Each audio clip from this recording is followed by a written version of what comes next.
everyone, and welcome to Burn the Ship, the podcast that helps entrepreneurs go all in on their business, and we introduce them to professionals that can help them to do so. Today, we have a very special guest. Dan, how are you doing today? It's a good day, and I'm grateful to be here. Awesome, awesome. Dan, please introduce yourself in the name of your business.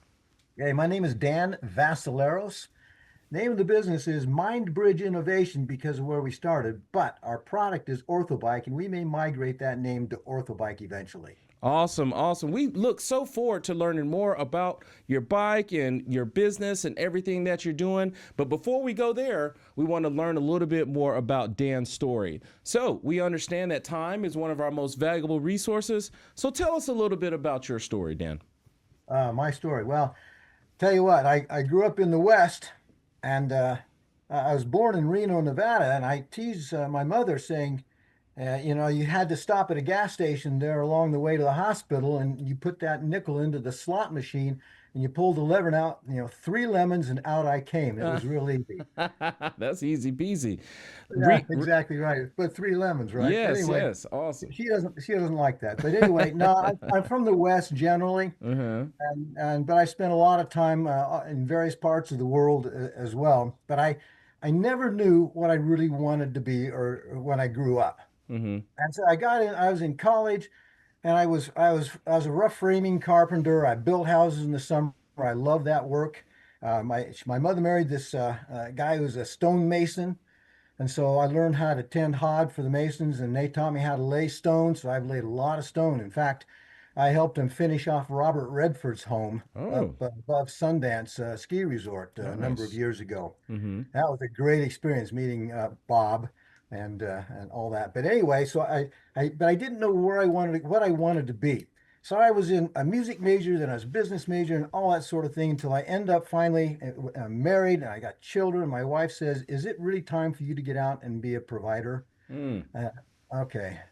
So I looked at all the hours I had and I had more hours in German. I won't go into that than Mm-hmm. anything else. So in one year, I finished a German lit degree, and I got a secondary teaching certificate and a minor in chemistry because somewhere along the way I decided I'd be a pre-med, which was not good. And then I was finishing off my degree, and my last class in chemistry, the professor said, he always teased the German major in there.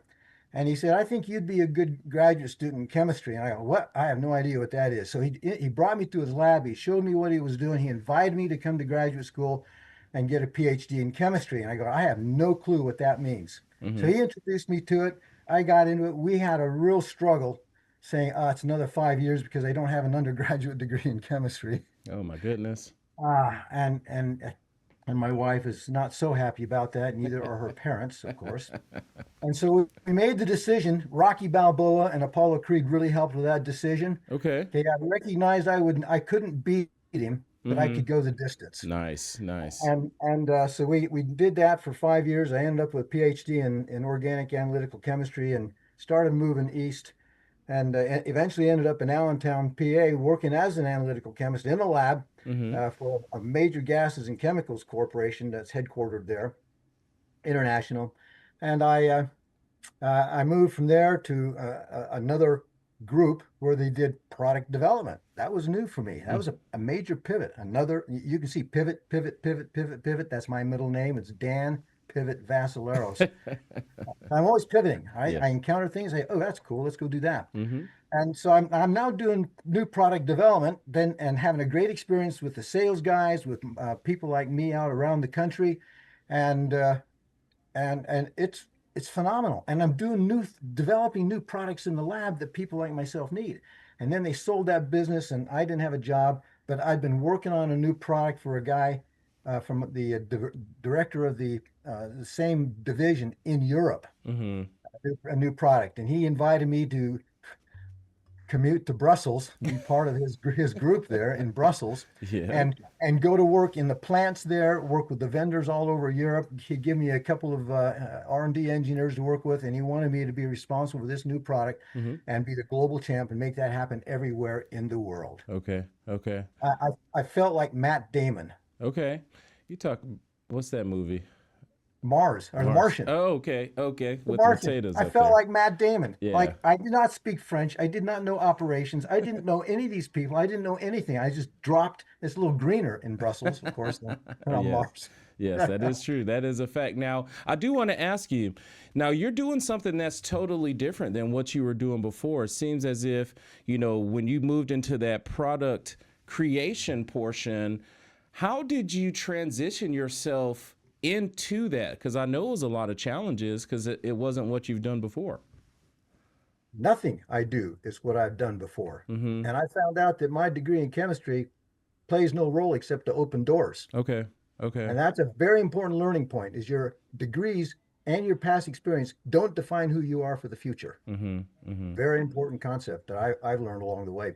And so now I learned from the engineers and the vendors and all that sort of thing, and from the marketing and salespeople how to develop new products. Mm-hmm. Mm-hmm. Mm-hmm. And it was in the gases industry, and phenomenal experience for an old lab chemist, a lab rat. Yeah. And, the lab was my the four walls of my lab were my world, and it was a big, rich world. But boy, once I got out of there, I left the lab behind, totally behind. It was Dr. Dan, but they didn't care what the doctor was about. That's And right. the world then became my lab, and that was a phenomenal experience. But I had so much to learn. So yeah, so you asked me that. I just Mm-hmm. keep pivoting. Mm-hmm. These things keep coming to me. I keep doing new things. And I found I have the confidence to jump through that window, land in the swamp upside down, get upright, drain the swamp, okay, and then start developing and building in there. Yes, nice. So you're in Brussels, you're in Europe. Things are coming along pretty well with your new development team. Your two R&D partners are going with you. What was next from there? Well, my brother-in-law is a PT in Hot Springs, Arkansas, and he works. He's done all the PT stuff, but his focus was in the schools, Mm-hmm. elementary schools, working with children. Okay. And he works with children with the neurological deficits, right? The ADHD, cerebral palsy, traumatic brain injury, you name it. All right, autism, and he works with those kids, and he's working with them for years, and it's very difficult. That's a a difficult task. And he had one girl, an older girl who was 14. She had been in a car accident, traumatic brain injury when she was 7, a stroke shortly after that. And in those days, the conventional wisdom was 1 year is all what you have in the brain rehab in 1 year is all you ever get. Mm-hmm. So he's 14. It's been 7 years, and he's working with her. And in a year, he said, I got her to 1%. But in the year end meeting with her mom, and with his boss, she was pleading with them, please keep her another year. And he said, I normally work with the younger children, and I don't think I can go anywhere. And they decided to keep her. And as she walked out, she says, as an aside, she did really well with a crawling therapy when she was younger. Mm-hmm. And my brother-in-law is thinking, I can't get a 14-year-old girl to crawl the miles that she needs to crawl to have any effect on her brain. Mm-hmm. But he kept it in mind. As he's walking through a box store, he saw one of these dual action bikes, Mm-hmm. got the arms and the pedals, right? And he looked at that and said, well, that kind of looks like reciprocal bilateral motion that you need for, that's like crawling. She said, that might do it. So he got the bike, put her on it, and started her riding. Now, in PT, she couldn't stand on one foot. She couldn't do a jumping jack, couldn't do anything. Her Mm-hmm. speech was unintelligible. And when the OT would get to her, one of the tasks was sequencing. So here's peanut butter and jam sandwich, but here's the makings of it. Here's the Mm-hmm. knife, the bread, the peanut butter, the jam. And she didn't know what to do with it. Right. But after a week or two, and I don't remember the dates or the times exactly, okay, within half an hour of her riding the bike, everything changed. She was like starting to get normal. Then it Mm-hmm. went away. Mm-hmm. And they recognized that. So they kept her on it every day for like 30, 40 minutes. And after about 2 months, she's getting good. And that change is hanging in there for an hour. Okay. Okay. Okay. And at 3 months, she no longer needed to ride every day. Once a week was sufficient. The change stuck. What my brother-in-law was saying was neurogenesis. Okay. Her brain was changing because of the exercises she was doing. They discharged her. She finished middle school, went to high school, finished, went to college. Hmm. And none of that would have been possible without him and that bike. And he said, my younger children need that same bike. So there wasn't anything that fit them. So he had to arcs and sparks and welding in the background. He made small bikes, and eventually he contacted me and said, I need help. been building a bike for my little ones. Will you help me do that? And that's what got us started. I did that while I was still working in Europe, and we got through 3 or 4 years of experience Hmm. working together and doing bikes. Yes. That, that, that was the transition. Yeah, so you went from your outside job there in Europe, and your brother-in-law is putting together this magnificent piece of equipment that is helping people with their brain function, and you're dibbling and dabbing in it. You know, you still got your corporate. Now you're helping with an entrepreneurial project. Dan, was it a specific event that happened that made you say, you know what? I'm going to get out of this corporate world and I'm going to get over here and help people with their physical training? Oh yeah. Oh yeah. Very specific event. Yeah. My new boss in Basingstoke, UK, told me after I'd finished my last big global project that ended up with 2 weeks in Taiwan and South Korea and Singapore and putting everything in place. He said, for the next year, you're done. We would like you to early retire. Now Mm. we can either let you go because your job has now disappeared, and we either let you go or you can retire.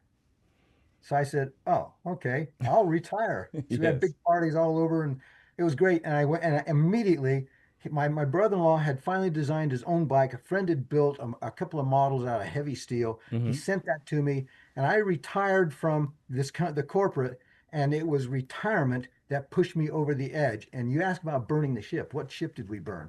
I'll ask my wife, but I won't let her comment. Okay, the ship we burned was our retirement. Okay. Okay.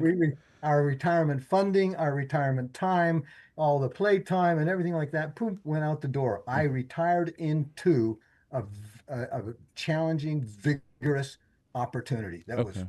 wonderful. That was wonderful. So I found a sheet metal guy in the area. Hmm. We built 9 little bikes for the children, according to my brother-in-law's design. And I went out and started marketing. That was in April, May, June, July, into December. Hmm. And and and the clinicians loved it. But they would ask me, "Hey, where are the studies?" Well, there are no studies. Yeah. Ah, okay. So do you have manufacturing? I said, no, I got these cheap little crude prototypes. Hmm. Okay, well, we like it, but come back when you've got those. I don't have the millions of dollars required to do all of that. Yes. Yes. And so that was the end of the pediatric. Uh, Yeah. Very disappointing because Hmm. we got into it because we wanted to help these children. We believed my brother-in-law. We had seen the videos. We had heard the parents talking about their autistic children who were helped. We had seen the traumatic brain injury kids helped and all that, but it was something nothing we could do about it. We just didn't have the funding. Yep. And I was an R&D guy, not a fundraiser. I And got you. I got it that's all. why It almost sounds like it's time for a pivot. Tell me what happened next. you are good. You are very good. I don't think I told you that. Oh yeah. In the first part of December, when I recognized that everything we'd done, all the money and time spent was going nowhere, and it Hmm. was done, Hmm. it was I don't give up on these things very readily. And Right. we had talked about, is there a potential orthopedic application to this? Because what I forgot to say is he had insisted on an adjustable pedal crank on this little children's bike. Hmm. So it's a crank with a pedal that on a block that moved back and forth on that, and so because he wanted to have a small child get on that bike and would shorten up the pedal crank Hmm. and lower the seat, and Right. a child with much longer legs would just pull the pedal out so that it's a better motion because concerned with motion as a PT. Hmm. So it was adjustable pedal crank. So I called it my buddy Gary, who was a long time sports medicine physical therapist in the area. And I explained the situation, explained the bike, and he said, "Hey, bring it to the clinic." Hmm. So I took it down there, and I explained the adjustable pedal crank or the adjustable pedal on that, and he put it there in front of his chair, and he started moving the bike back and forth, and he started adjusting the pedal crank in and out, and pedaling and watching his knees. And after a while, it just hit him. He got it. He had an incredible aha experience. Hmm. He turned to me and said, "Well, I think you have just solved a problem I have had for 40 years." Oh. Okay. I'm going, huh? I don't know anything. I don't know anything about PTs. I know nothing about physical therapy. I don't know anything about clinics. I know bikes now. I know a little bit more about bikes. Hmm. And I said, "Tell me about it." He said, "Well," he said, I never had a mechanical modality PT speech for bike, Mm-hmm. that I could offer to my patients the second day after surgery so they could get repetitive motion, cycling, Yep. for the next 3 weeks while I'm working with them until they're ready to ride the regular bike.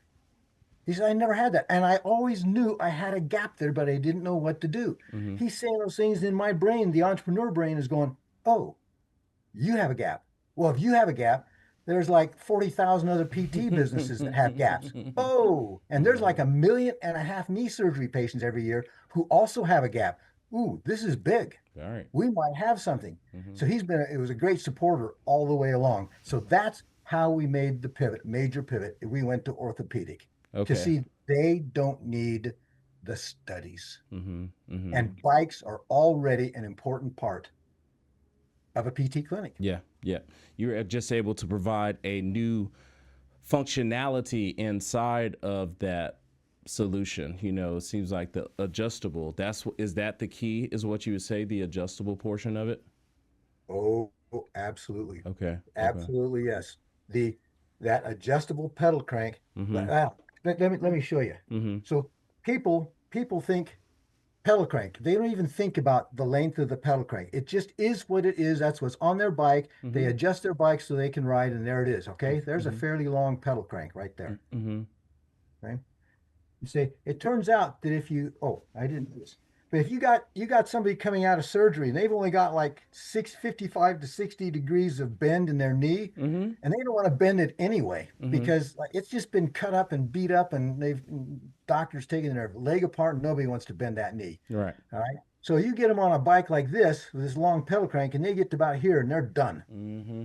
They can't go any further than about that from vertical down to up to there, like if you're sitting back here. And you even think about up to here to the where it requires your knee bend maximum, there's absolutely no way. One PT said their fear goes through the roof when they think about riding the big bike. Yes. Okay? Yes. But it turns out, and we did it, but then we eventually found the paper in the literature that a shorter pedal crank Mm-hmm.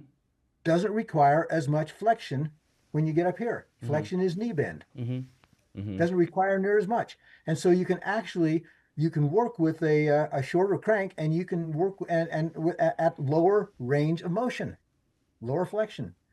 So what we did with the adjustable pedal crank, here's our last one, the one we patented. Mm-hmm. This is just the crank part. We have it adjustable. You can see the numbers on there, and see the notches. So we slide that down, and you get a 2-inch pedal crank, and Oh. 2 inches is about like a small child's tricycle. Mm-hmm. Mm-hmm. And you get an adult on that tricycle and put him back a ways, okay, then you get 55 to 60 degrees of motion at that point. So when they come out of surgery, that's all they can bend anyway. We can set that pedal and that bike up and that seat. You need both. You need Mm-hmm. both. And he can then comfortably pedal at 55 to 60 degrees day after surgery. And that's psychological first.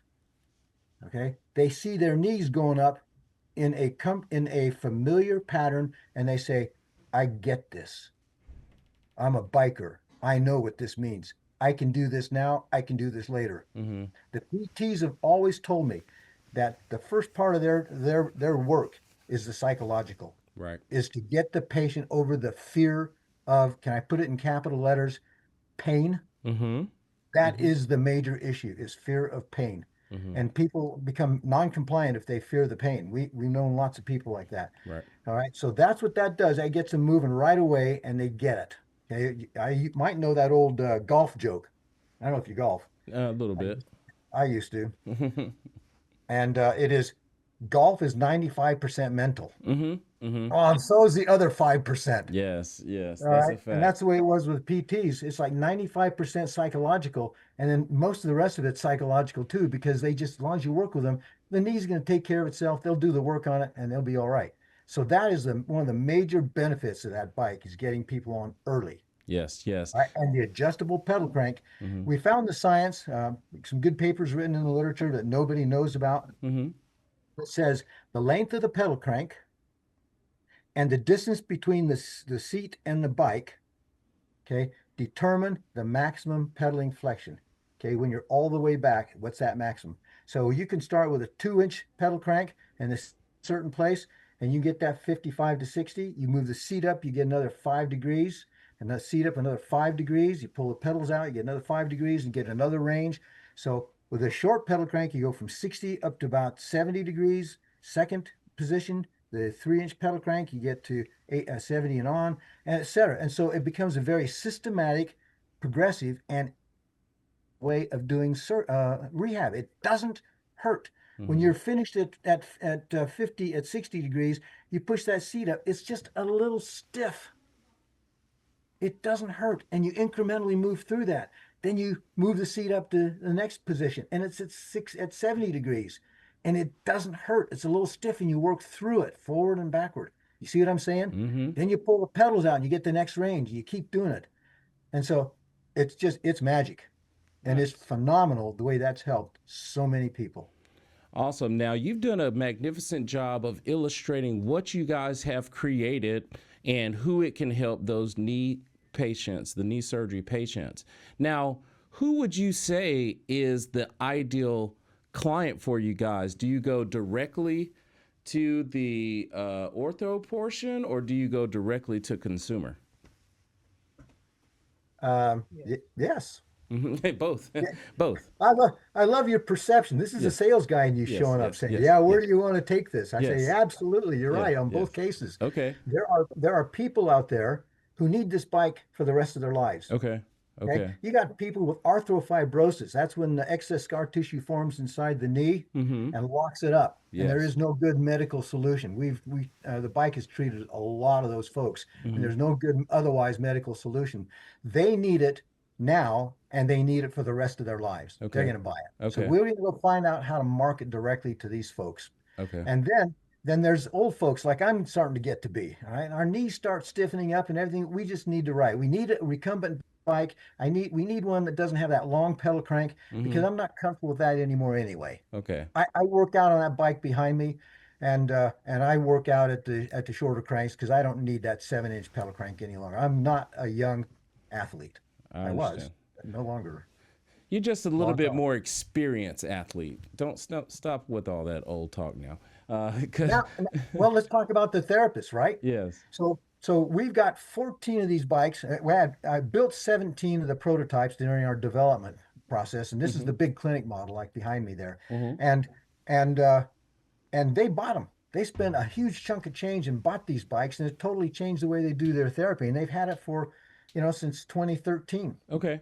So Okay. we've been at this a long time. Mm-hmm. We figure we have 100 years, operating years of orthobike in clinics. And we estimate some 30,000 patients have seen this. And some of these people, serious problems. I mean, Mm-hmm. there was no recourse, and orthobike solved the problem. Okay. And then, so for the PTs who get it, Mm-hmm. it gives an additional capability, as you Yes. were pointing out, in Right. their clinic. They can now do things they could not do before. Mm-hmm. And one other thing came up. So we made another pivot. I had to quit in 2020. COVID shut me down, but I also realized, talking to a friend of mine who builds bikes in Taiwan and such, who knows the orthobike, he said, "You can't build this bike. Okay. It's too expensive. It'll cost you $1 million to get it into the factory, and it's going to cost you a couple $3,000 to build each one, and you can't go there with that. It's too expensive." Mm-hmm. So I realized at that point, all that money and all those years, we'd kind of like put our ladder up against a wall, and we got to the top of the ladder, and it was the wrong wall. Okay. Okay. And I can't tell you how depressing that was to realize we had a non-starter, a non-commercializable product. Okay. Okay. And so I quit. I Mm-hmm. quit. Mm-hmm. And then we moved out to Idaho at that point. COVID shut everything down. 2 years later, I'm thinking, wait a minute. I remember the PTs asking me, "Do you have a smaller bike?" I get people who ask me when I discharge them, recommend a bike, and I never do. Mm-hmm. I had patients. I put that big bike in their homes for rental because they had serious problems. They needed 6 12 weeks of at-home 24/7 access to it. And they said, "Small bike?" And I finally said, "Oh, small bike." Kind of inspired. I just sat down and by now I know a lot more about building bikes, right? Mm-hmm. And so I sat down, I drew it out, thought this is what we need here. And I sent it off to my developer in Allentown, Matt. And I said, "Give me a CAD drawing and parts."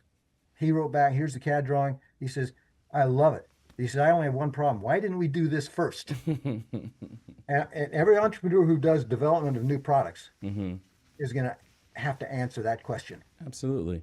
Why did I? Because I couldn't. Yes. Because I had to build it, I had to get it out there, and I had to learn the market and the people. And then I come back and say, oh, well, throw all that away and start all over, which we did. So we built small bikes, Mm-hmm. Mm-hmm. 5 of them. We got them out in Pennsylvania, Arkansas, and here.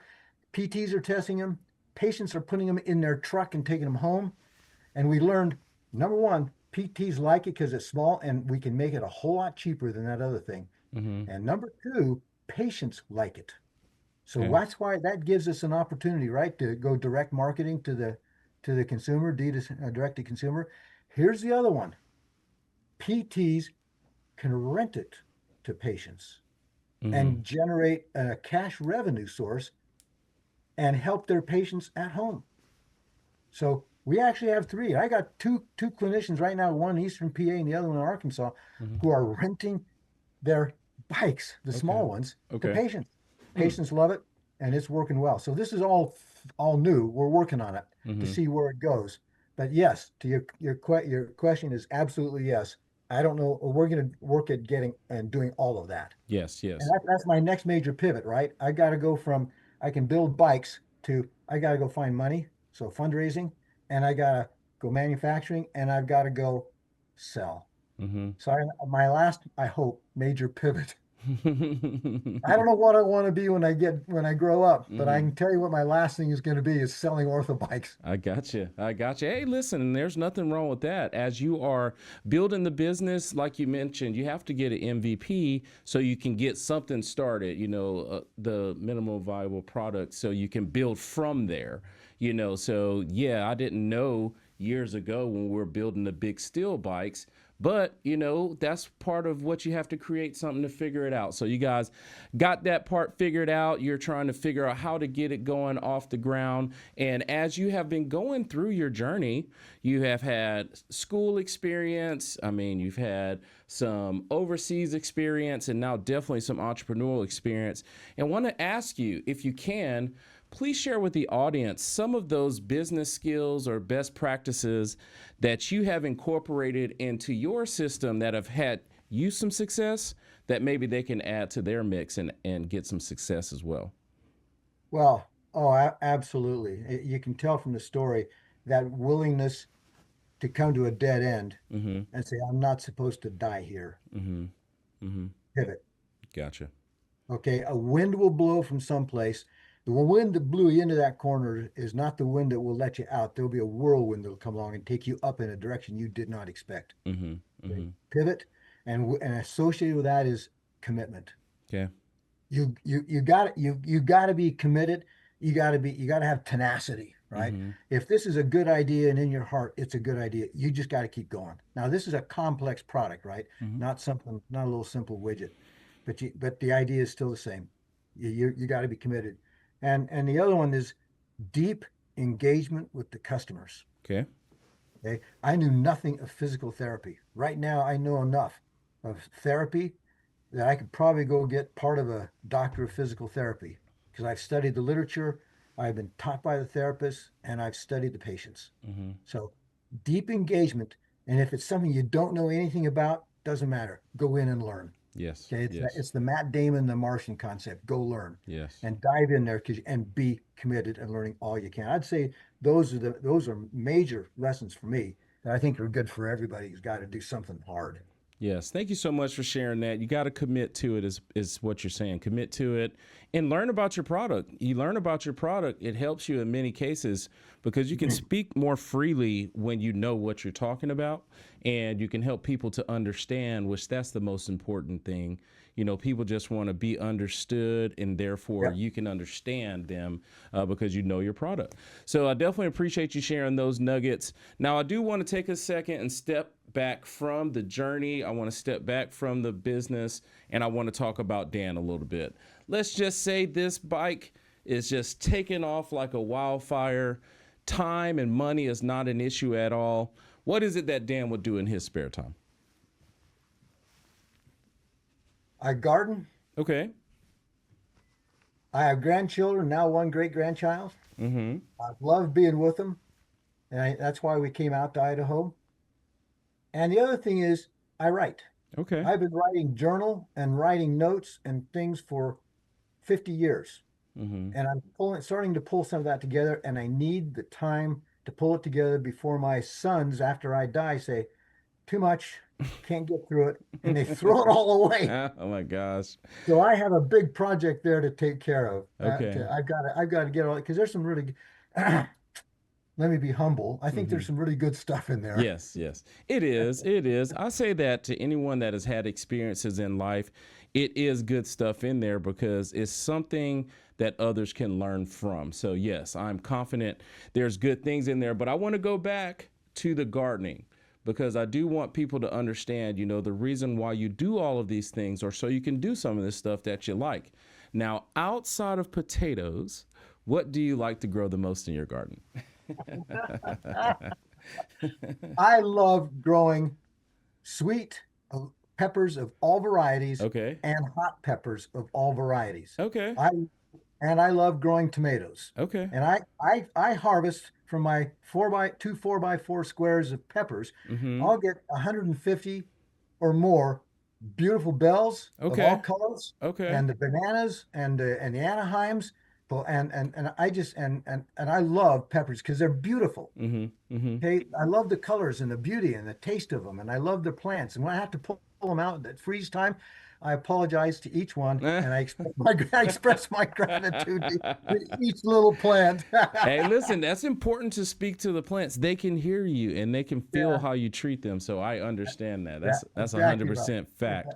And I've got tomatoes out the wazoo. I have a trellis, and I Yeah. do those orange cherries. They're so sweet, Mm-hmm. and they're like wild. I got They you. are wild animals out there. So Awesome. anyway, so that's Awesome. and one more. We got a volunteer squash. I've never seen one like it. I think Okay. it's Mexican zucchini, Uh-huh. and it is a monster squash, the largest I have ever seen. And that thing has produced about 30 or more big squash. It is Okay. and I'm gonna hate to kill it, but I Uh-huh. may have to shoot it in the head to get rid of it. Oh my goodness gracious! Now I definitely want you to send me a picture of that large squash once we get finished with this interview here. All right. Now, Dan, if people have questions about your journey, they want you to share a little bit more about those business skills that you talked about. But more importantly, if they want information on the bike, what's the best way for them to contact you? Well, the best way, aside from your comments here at the beginning, was go to the myorthobike.com, Mm-hmm. www.myorthobike.com. Mm-hmm. And there's all kinds of tags in there, tabs in there that says, "Hey, contact us." Okay. And that's really the best way. We're working on that thing all the time. We're putting new blogs up to help explain the whole thing and how we're different from recumbent bikes and all that sort of thing. So Mm-hmm. really, that's a good place to start. And I'm happy to respond immediately to whomever, Okay. and Okay. then we can get up on the phone at that point.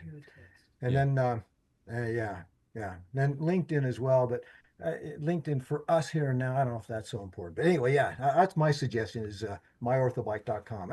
My email is danv Mm-hmm. at myorthobike.com. Okay. Okay. Okay, so if they want to go email, they can go directly to that as well. Yes, yes, awesome. Thank you so much for opening up that contact information. And Yeah. Dan, we truly do appreciate you coming on the show today. It's not always that easy to share those ups, downs, and all arounds, but you've done a magnificent job of illustrating your story. And we want to honor you by giving you the last word. So, Dan, please look into the camera and tell the people something good. Let me quote Winston Churchill, right? Never, never, never, never, never, never give up. That's perfect, man. That is perfect right there. I'm going to let it sit right there. Thank you so much for coming on the show today, Dan. It's a pleasure. Thank Ab- you very much, Rob, for your great help in encouraging me in what to say and how to say it. That was Yes, good. absolutely. Thank you so much. And to everyone that is watching, be kind and thanks.